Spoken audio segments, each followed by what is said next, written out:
Broadcast is now starting. All attendees are in listen-only mode. Hi everyone, welcome to our webinar, The Guide to Buying or Leasing Commercial Property, presented by William Patterson alumnus, Glenn DiGiacomo, class of 1993. Before I introduce our presenter, I'd like to go over how this webinar will work. First of all, you should be able to see the presentation on your computer screen. You will also be able to hear the presentation through your computer's audio system. If you're having any problems, let us know by typing it in. Also, feel free to ask questions by typing them in. We will be monitoring that throughout the presentation, and we can stop to answer questions or answer them at the end. Any questions that are not answered in today's webinar, if we run out of time, will be addressed after the webinar is completed, and all attendees will receive these questions and answers. And now I'd like to introduce today's speaker. Glenn DiGiacomo received his real estate license in 1998 and has been in commercial real estate ever since. He is the vice president of Cressa, a global commercial real estate firm. Glenn represents clients big and small and specializes in leasing, buying, and selling commercial properties. His main focus is office, warehouse, flex, and retail buildings. In today's webinar, Glenn will explain how to navigate the ups and downs of leasing or buying for your company or firm. And now, without further ado, I'd like to introduce Glenn DiGiacomo presenting The Guide to Buying or Leasing Commercial Properties. Thanks a lot, Sharon. Okay, so I'll just give you a little background on myself. Well, first, let's go through the slides, I guess. This will be a guide to buying or leasing commercial property. As Sharon said, I've got my license in 1998, and I've been doing real estate ever since. Just to give you a background on me, we're just doing the slides here. I can't get the slides over. Hold on, guys. Well, as we look at the computer here, I'll give you an introduction. So my first semester of William Patterson, you just hit that button there? My first semester at William Patterson was actually fall of 1998. My last day on campus was actually December of 92, but as you know, you graduate in the spring, so I technically graduated in spring of 93, so people who went to school with me probably saw me on campus between 88 and 92. So here, regarding commercial real estate, I'll go through an introduction, a buying versus leasing overview, advantages of buying. There are also disadvantages of buying, and advantages of leasing and disadvantages of leasing. So I've been doing this almost 21 years. I think January of next year will be 21 years. And most people who come in my office that I meet with tell me that they want to buy a building. You know, they own a firm, whether it's an office building, warehouse building, flex building, retail. And after actually doing a consultation with them, probably 50% of them are better off leasing. So I thought this would be good for you entrepreneurs out there or business owners.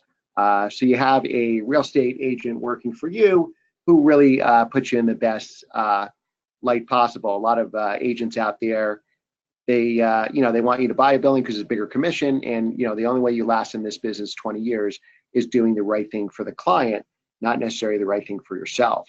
So here's some pitfalls and why you need to have your own agent. There is. Okay. Yeah, I don't think this is going to take an hour, far from it, so we'll have plenty of time for questions. All right, so let me tell you a little bit about the company I work for. You might not be familiar with Cressa. Cressa is an acronym. It stands for Corporate Real Estate Service Advisor. So we're kind of like a CB or JLL or Cushman & Wakefield, if you've ever heard of those companies, but we focus just on tenants. So in my 20 years in the business, I've done everything from being a landlord to an asset manager to leasing to brokerage. And now I'm really focused on essentially working for the tenant. Think of it as residential, since a lot of people don't know commercial that well. In residential, I would be a buyer's agent. So I can help you buy or sell a building. I can help you lease space, but I don't take listings from landlords. Now, Cressa is actually, we've been around a long time, and we're all over the world. We have offices everywhere, London, Hong Kong, you name it, we have an office there. I work out of our New Jersey, and I specialize in real estate all over New Jersey. I go as far north as Mahwah, as far south as Cape May. I do a lot of stuff in Princeton. I do a lot of industrial stuff down at Exit 8A. So I'm pretty much all over the state. As a company, Cressa does about 59% transaction management. That's what I've been talking about so far, buying, leasing, selling. We also do project management, about 11%. That means we're going to get you into a space or into a building. You're going to need somebody to build it out. A lot of times the landlord's dollars that they give you may not go far enough. We have our own project management team that makes it easy for you to move to a new location or to your first location. And they'll make sure, get in on time, permits are done, all that other stuff. We also do consulting. A lot of times I consult with corporations. Maybe you're not big enough of a company to have your own real estate department, or your real estate department may want to move to New Jersey from another state, and they need help finding the place or to know their New Jersey real estate market. And then another 20%, what we do is administrative. Maybe you have a bunch of leases in various locations. They're just in a drawer somewhere. We could abstract all your leases for you and make sure you know critical dates such as option dates or renewal dates, etc. And again, so think of Cressa almost as a buyer's agent. We can kind of go through this stuff and get to the nitty gritty. But remember, the landlord, if they're leasing out an office building, you drive by, you see a building, you see a real estate sign, that person is actually working for the landlord. What you need is somebody working for you. The landlord has somebody with a real estate license who's an expert getting the best deal for them, who is representing you. So you always want to have your own agent. It's just like if you buy a house, you don't necessarily want to go through the listing agent, have your own agent negotiate with them. Your agent is doing the best for you. The listing agent is doing the best for the seller. And these are just conflicts of interest. These are the bigger real estate players, like CBRE has over 600 million square feet of space, Cushman and Wakefield. And of course, all these are great companies. But remember, they have allegiances to landlords where Cressa does not. So we are the largest tenant-only firm. If you work with an agent from CBRE, he may want to show you 10 CBRE listings first before you see one from another company, because they have an obligation to that landlord. With Cressa, I don't care where you go. You can pick any building you want. We'll find the building that's right for you, because I don't have any allegiance, or Cressa doesn't, to any landlords. And again, we can skip through this, but I think you get the idea. All right, so now to the nitty gritty, and the reason you've logged on for this seminar is if you start a business, whether you have an existing business with a lot of locations or you're an entrepreneur that's looking to start a business someday, you're going to be faced with the decision, should you buy or lease? So like I said, a lot of people come into my office or I consult with them, and everybody tells me they want to buy a building. You really need a real estate expert like me, who's been around 20 years, or somebody else who really knows the advantages and disadvantages of buying or leasing. Because once you make one of those, you're going to make a commitment. You're either going to buy a building that you're going to own for a number of years, or lease the space for 5 years. And what you don't want to do is make a wrong decision. So you really need a professional real estate agent just working for you, what I'll call as a buyer's agent, that can kind of walk you through the process and see what's better. I have a lot of tenants that want to buy, but where they need to buy could be a couple years before we buy a building. If you wanted to do a build to suit, it could take 3 years. You may want to move into this building. You have to get variances from the town, which could drag out a year. So a lot of times I'll put a tenant in a space temporarily, we'll lease them something, and then we have some time now to find the right building. You certainly don't want to rush into buying something. So let's go through the obvious, the advantages of buying a building. First thing is asset appreciation. So if you buy a building, and I'm just going to use round numbers, I've done buildings that are $200 million. I've done buildings that are $1 million. So for this presentation, let's just say it's a $10 million asset.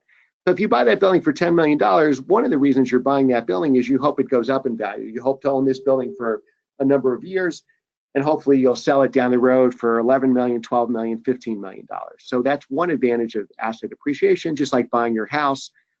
More people can probably equate to the residential market than the commercial, so I'll use a lot of examples from residential.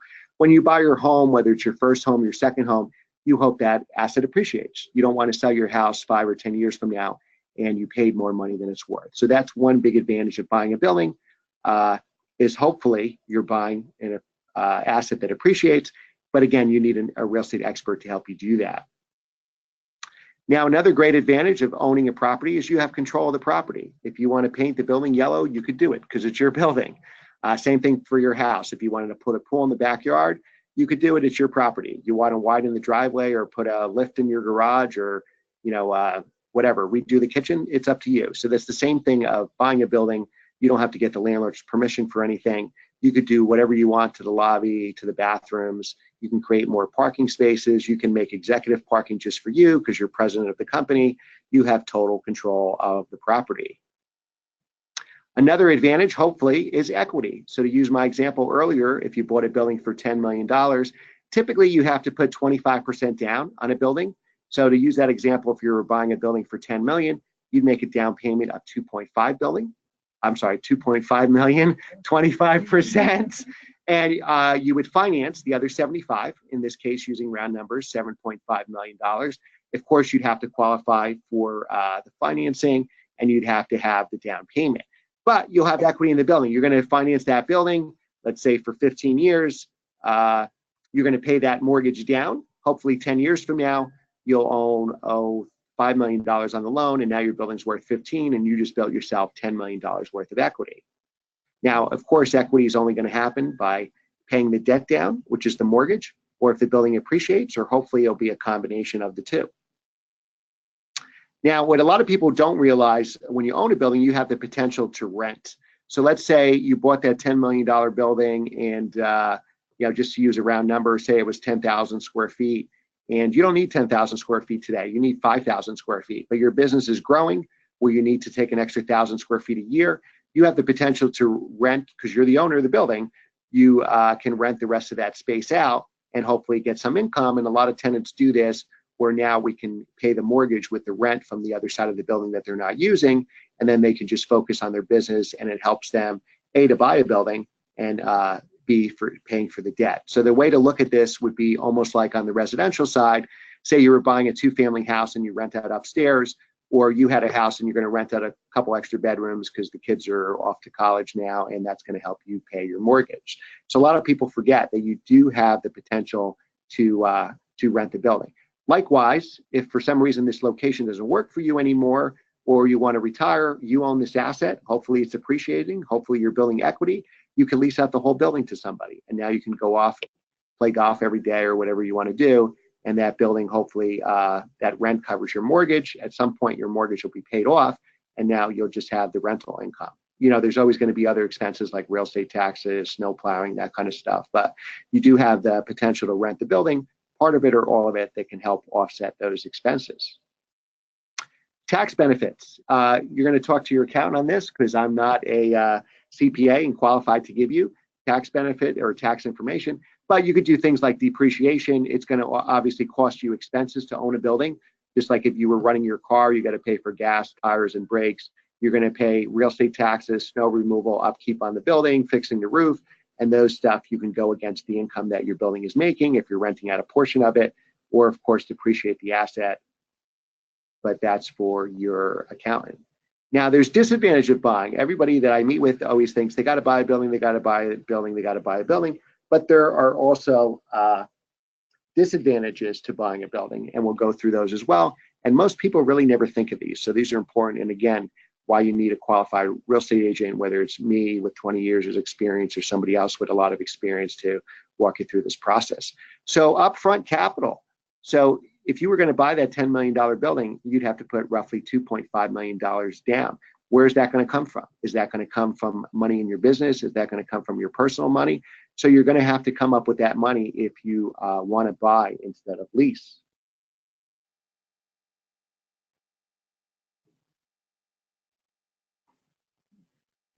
Decreased flexibility. So the problem with owning a building is you own a real asset. So let's say you bought a building in Wayne, New Jersey, where William Patterson is. Now your biggest client is in Princeton, New Jersey, and they said, you know what? We want to see your face all the time, so we want to deal with companies that are in the Princeton area. Now you're kind of stuck because you're in Wayne. The only way you can really get out of that building once you own it is probably to sell it, which could take a process. It could take 6 months to sell. It could take a year to sell. The buyer is going to want to do their due diligence. Is this building up to date? Is the roof leaking? Did you do all the maintenance in the building? So you have definitely decreased flexibility, which is something you should keep in mind. It's not going to be so easy to get out of there. If you had a car and you needed cash to pay for your kids to go to William Patterson, you could go to Car Cash or put an ad in on the internet on eBay or something at a discounted rate, and you're not going to get top dollar, but you can get rid of that car and get some cash today. You're not going to have that flexibility with a building. Even if you wanted to sell your residential house, your home today, even if you made it a discounted rate, somebody would come in there and probably buy it because you're pricing it below market. But then, they're going to have to get financing. They may have a house to sell before they sell yours. So it's going to take a couple months. You're not going to, or even in this case, could take a year, maybe longer. So you're definitely going to lose the flexibility if you are a property owner. So if you buy, you want to make sure you can stay in that location, or your business is growing enough that you can keep that location and go on to others. Liability. You're the landlord, so you're responsible for everything. Somebody trips and falls on your sidewalk, they're going to sue you. If you have a tenant in there that you're renting space to and the roof leaks, guess who's responsible? You are. If the town raises the taxes, guess who has to pay them? You are, because you're the owner of the building. So you have a lot of liabilities you're maybe not thinking of. The building could be a public place with people coming in and out. Fender bender happens in the parking lot, you're responsible. Something happens with the roof, you're responsible. If it snows, you have to plow it before your employees come in so nobody trips and falls, you're responsible. So something to think about if you want to be a building owner. Potential depreciation.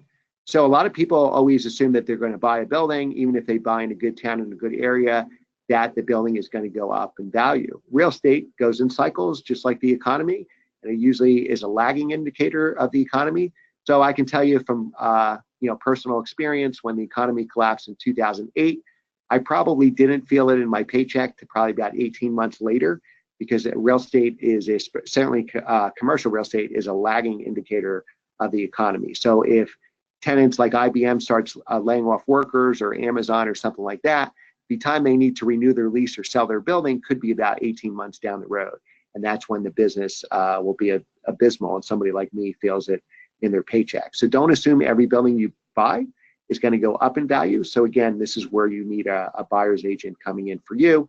If you're buying off the listing agent, he's going to tell you that $10 million building is going to be worth $20 million next year, which will never happen. So you really need somebody to be realistic. Maybe we can get you that $10 million building for $9 million, and now already you have some appreciation built in. But buildings do depreciate. I've owned a lot of buildings over 20 years, and most of them went up, but some did depreciate, and you have to be prepared for that. Opportunity costs. So in order to buy a building, to use my example of a $10 million building, and you had to put $2.5 million down, that $2.5 million is opportunity lost somewhere else. So if you left that money in the stock market or maybe in other investments, that money can grow instead of being tied up in the building. Now that it's tied up in the building, you got to hope that building appreciates, because if that building did depreciate, you could lose some of that money. You could potentially buy that building for $10 million. Maybe you have to sell it at the wrong time because your business is going south, the economy's collapsed. Maybe to get rid of that building, now you got to sell it for $8 million, and that $2 million is gone forever. So there are opportunity costs. Also, if you have a growing business, maybe that $2.5 million is better served with inventory, maybe giving health insurance to your employees, maybe giving bonuses, maybe hiring new people. So there's a lot of ways you can use that money. The best way to use that money may not be to tie it up in a building for the next 10 years. Now, advantages of leasing.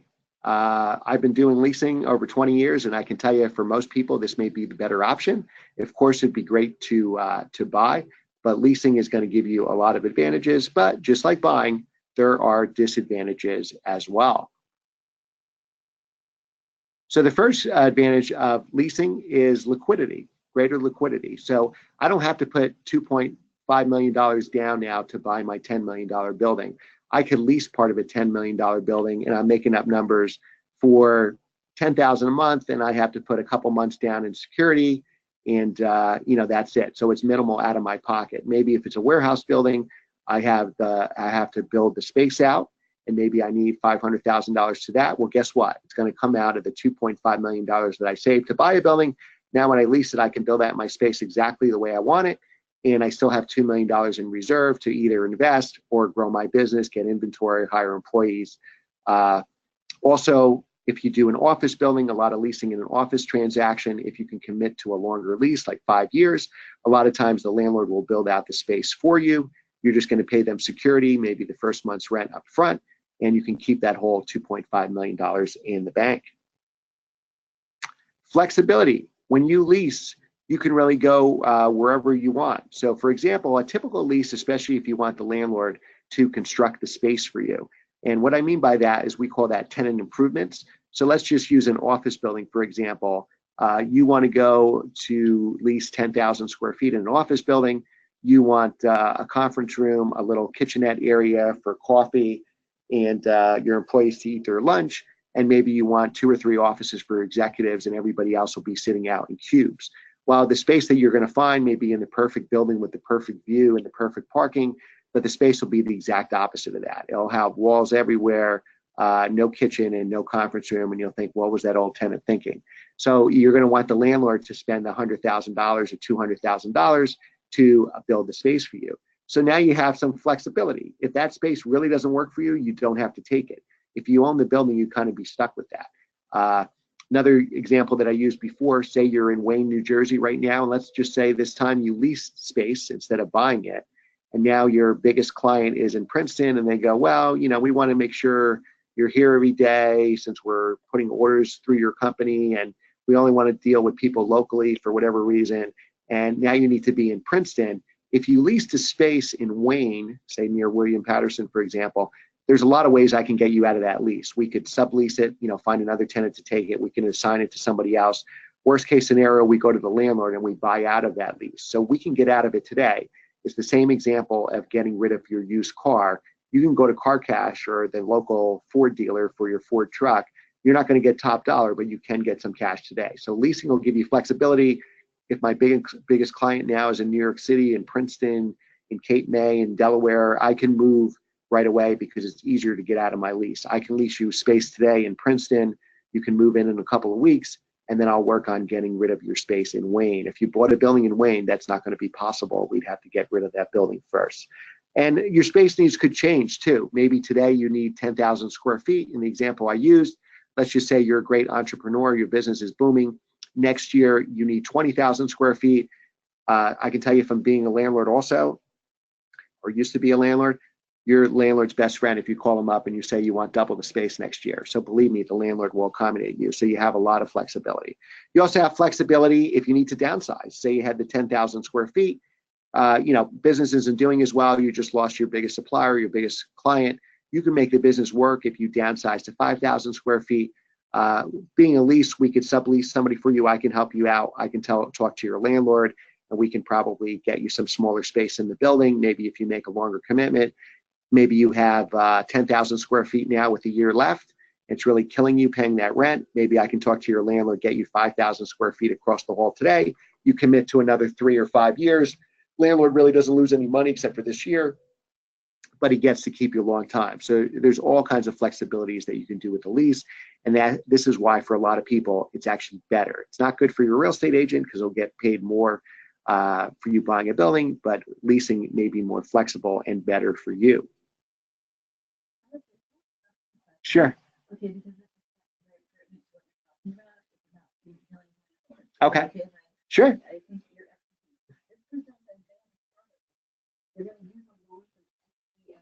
Okay, Small Business Administration, yeah.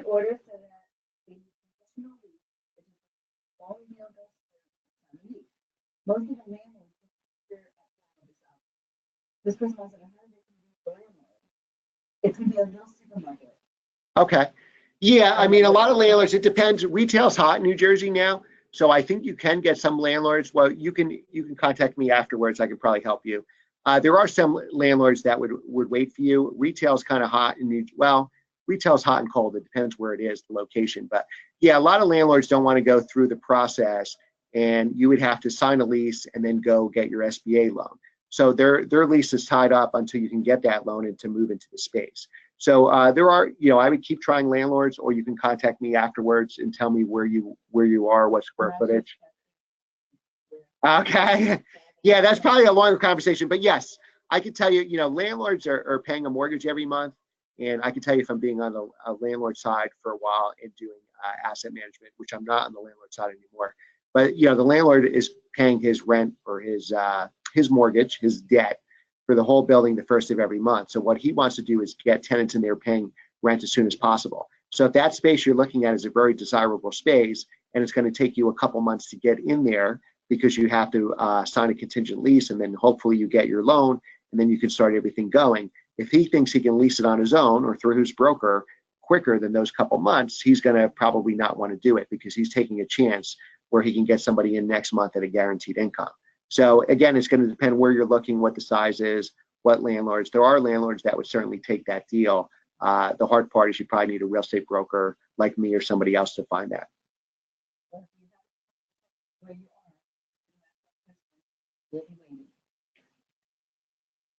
Okay. And a leasing can have some tax benefits as well. You'll go to your CPA for that. So, but each of these options could potentially have tax benefits. So another control about being a tenant, another advantage of being a tenant is you can control expenses. So if you're a landlord and you bought that $10 million building, if the roof needs to be replaced and it costs $500,000, you're paying it because you own the building. There's nobody else to pay it by you. Now, as a tenant, you would probably pay your proportionate share, or you might not have to pay anything at all. So we can do another seminar on this because that would take an entire hour. But if you're an office tenant, you usually do what's called a gross lease. So you'll pay a monthly rent. Usually you'll pay a second charge for utilities, which are lights and outlets in your space. You turn the lights on, electricity, your computers are used, and then you'll have something called a base year. And this is more complicated than you need to know right now. But if you move into a space in 2018, the owner of the building is paying real estate taxes. They're paying what's called CAM, C-A-M, which stands for Common Area Maintenance. Those are the expenses to run the building. And usually the roof sometime is a capital expense, or tenants could pay in a roof fund. So basically, snow removal is in CAM. If there's a porter or a building manager in your office, they're paid through the CAM. Cleaning the bathrooms, cleaning your office space at night, they're all common area maintenance expenses, and the tenants share in that. So for example, if the building was 100,000 square feet, you lease 10,000 square feet, you're responsible for 10% of the common area charges. So you'll get billed usually monthly or at the end of the year. You'll pay 10% of the snow bill, 10% of what it costs to clean the offices at night, 10% of what it costs to clean the bathrooms. Now, another reason you need a real estate broker is landlords typically charge anything and everything. They'll charge you easily over that 10%, and you really need somebody who's does this for a living like me or somebody else qualified that can really look through that bill every month and make sure they're charging what they need to charge you. But remember, you're only paying a small percentage on the leasing side, and you even have a base year that's kind of like a starting point for those expenses. So essentially, you can control them. Maybe it's going to cost you $100 a month for CAM, and maybe $50 a month for taxes, or vice versa. But you can kind of control those expenses. When you're a building owner, those expenses are unlimited. If you needed a $500,000 roof, you have tenants in the building, you can't have water leaking on your tenant, or the chance that roof collapses on heavy snow, you're going to have to pay the brunt of that. If you're a tenant, you can really control your expenses. You make your lease payment every month. There'll be some incidentals, but there'll be 5% of your bill or something like that. And you can really control your expenses, so that's going to help you budget. If you're paying, just again using round numbers, $10,000 a month in rent, $500 a month in electric, another $100 a month in CAM, another $100 a month in taxes, we know we can budget. We're never going to spend probably more than $11,000 a month for the space. If you're a building owner and you have a bad winter like we had a couple years ago, you may think snow plowing for a building is $100,000 a year, and it may be $175,000 that year because we had so much snow. So an advantage of being a tenant is a lot of these expenses become the landlord's problem. Now, they're on the leasing side. If you were leasing a warehouse building or retail, like our question was, typically those are called triple net, and we'll do maybe a different seminar on that. Means you're going to pay your proportionate share for everything as if you own the building. So, for example, you're going to pay, if you own 50% of the building, or you lease the entire retail building, you're going to pay 100% of the expenses. So you're going to pay a rent every month to the landlord. You'll pay your proportionate share of the taxes and common area maintenance. The advantage of an office building, and again, the rents are higher in an office building, so we're getting way off topic, is you have a base year. So if the taxes were $100,000 for the building and they went up to 110, that $10,000 is shared of all the tenants. If you have 10% of that building, you would only pay $1,000 extra that year for taxes, divided by 12, which is $80 a month or something like that. So triple net, you'll have more expenses, but the rent is cheaper. But again, you can kind of control your expenses better than if you were the landlord. Now, there's disadvantages of leasing. Everything I said so far was an advantage, but there's disadvantages of leasing too, and that's again why you need a professional to speak to you and decide which is best. So now one of the disadvantages of leasing is pretty obvious. You have no investment potential. So you are paying your landlord's mortgage. If you're paying $10,000 a month to lease your space, your landlord's mortgage may be $9,000 a month, and you're making your landlord rich instead of you because you have no investment potential. If you lease space in a $10 million building, and let's say in a perfect world that goes up to $15 million one day, you don't get any of that $5 million because you didn't own the building. You were just a tenant there and paid the landlord's mortgage. Higher monthly payments. The landlord knows what he's paying monthly on his mortgage. So to make his building profitable, or at least to break even, because he's got those other expenses like CAM and real estate taxes, he has to charge you more rent than that space is costing him in the mortgage. So for example, if he's paying $10,000 a month for that space in his mortgage, he really has to lease that out. And this is just using round numbers for comparison, at $11,000 a month. So if you do lease, you would pay higher than that building would cost you to own it. But remember, to use our beginning example, if you bought a $10 million building, you didn't have to pay $2.5 million to get that building. So you will have higher monthly payments, but you're going to keep cash in your pocket and have the flexibility. Now you have no control over the property. If you lease this building because it was a beautiful building overlooking the lake, and your landlord wanted to paint it yellow, there's nothing you can say because you don't own it. If you wanted a reserve space in the front of the building because you're a good tenant, you've been there 10 years and always pay your rent on time, and your landlord says no, you can't do anything about it because you have no control over the property. If the landlord wants to give a new tenant who just moved in all your parking spaces, unless your lease protects you from that, and again, another reason to have a professional real estate agent, you have no control over it. There's nothing you can do. If he leases the space next door to a band that wants to play loud music all the time, there's nothing you can do about it. Well, there is. It's called quiet enjoyment, but you have no control over the property. So there are disadvantages, and that's, again, why you need a buyer's agent, a real estate professional to find you the right space, because once you move in, you're making a 3-year, a 5-year, a 10-year commitment, and you're not going to have control. And that's it. So that's the basics. Now, that was a very high level buying and leasing. Obviously, there's a lot more to it.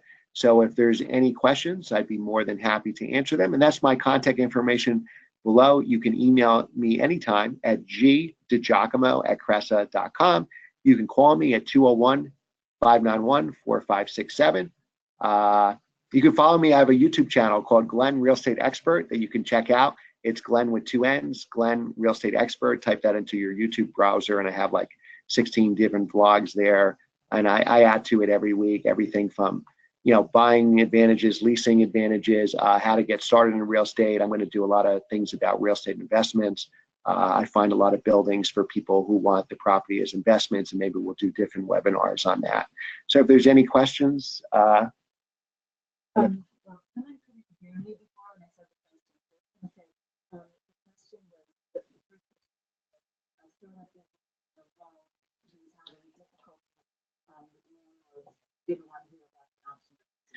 Okay. So he wasn't able to get. Oh, okay.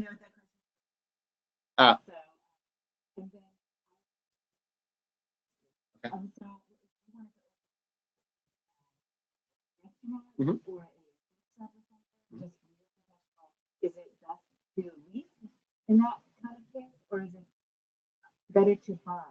I think it depends. I think it could be.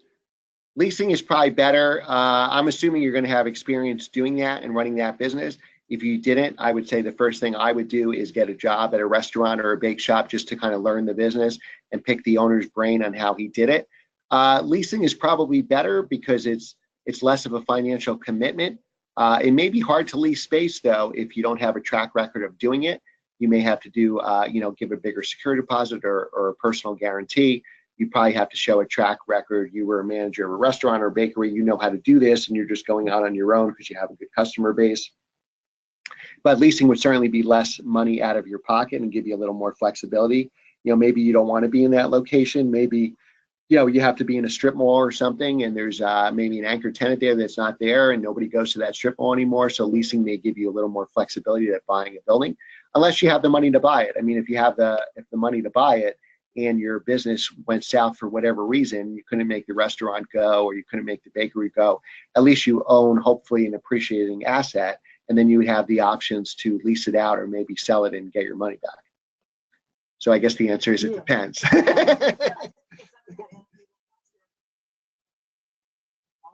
Yeah, yeah. Well, you're probably not going to be able to. Yeah, you're probably not going to be able to buy, like somebody wants 500 square feet, 1,000 square feet. You're probably not going to buy a unit that small. You're probably going to have to lease it. But yeah, you're going to have a lot of startup expenses. You're going to have to get the equipment. You're going to have to sign a lease. You might have to commit to a 3 or 5 year lease. Whether you go out of business or not, even if you declare bankruptcy, they could make you personally guarantee that lease. So you really kind of want to be careful, and you want to minimize your exposure.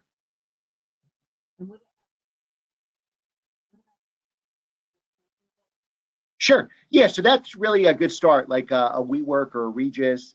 And I get a lot of tenants out of there after they're done with that. Yes. So the advantage of that is you could lease a desk or two or one office. And then I think they even give you, like, there's a receptionist, there's a nice kitchen area, you can rent out conference rooms. That's great when you're first starting a business. It's just going to cost you more money to do that. So for example, when I was on the landlord side, I did a lot of leasing with Regus or, WeWorks and stuff like that. And there are smaller versions that you didn't hear of shared office space that I've done deals with. And if they leased out 10,000 square feet from me at, let's say, $30 a square foot, they're going to lease that to their customers for $50, $75, or $100 a square foot. So you're actually going to pay probably 50% more, maybe double than what Regus is paying me as the landlord, for example, for that space. But it's a great way to start. And obviously it looks professional. You can do meetings there. You have a place to work every day. If you really can't work out of your house, you can have clients meetings, and you can take more space. The advantage of a Regus, if you need to hire an employee, you can easily take another 100 square feet. Once you're ready for 1,000 or 2,000 square feet, that's probably when you would meet with somebody like me that can find you bigger space. I just took a tenant out of a Regus now that had 2,500 square feet. So we put them in space at like $18 or $19 a square foot. With their shared office space, they were probably paying $75 to $100 a square foot. So by moving into a regular office building and committing to a 5-year lease, they cut their rent by like 3/4 by doing that. But it's a great place to start if you're starting a business and you only need a couple of people. Okay, here because I think the mic isn't picking me up. Oh, sorry. But no, that's okay. So if you didn't hear, we were just talking about Regus space, like renting for smaller and then moving up. And the other question was about, if you were starting some kind of specialized, like a bake shop or a restaurant or something, what would be best to lease? And I know his answers you probably figured out what the questions were when you heard the answers. So I have another question here. What sites would you recommend I browse for commercial properties for sale? This person uses Redfin for residential. I hope you. Yeah. So for commercial is probably LoopNet. What you really want to do is, depending what your size range and your price, somebody like either me or somebody like me, I would use, because we have access to like something called CoStar and other sites. So those, you only have access to it if you have a real estate license. So you're probably best bet to have a professional do it. Like I have a lot of clients that look through LoopNet and they send me stuff and they go, what about this building? And I go, oh, well, that building, the roof is collapsing, or that building has mold, So your professional real estate person can cut a lot of time, because we know what buildings are good and what not are good. I'm sorry, what aren't good. And you could, check out LoopNet if you want, but honestly, I would hire a buyer's agent. What you're going to see in LoopNet is all listing agents. And again, you want to have an agent working for you. That agent is working for the landlord and has the landlord or the seller's best interest in mind, not yours. So you definitely want to hire somebody like me or another buyer's agent that has 20 years experience that kind of knows the buildings. And honestly, I just found $20 million of buildings that were off market, essentially two $10 million buildings that weren't listed anywhere. So just from my contacts and my book of business. So that happens a lot. And again, that's why you want a real estate broker with a lot of experience, because a lot of times the best deals you see are not on market. Because the ones that are advertised, they're still for sale for a reason. If they were priced right, they'd be sold already.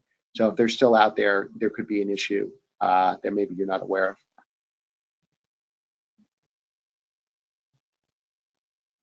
Okay, this is a little long.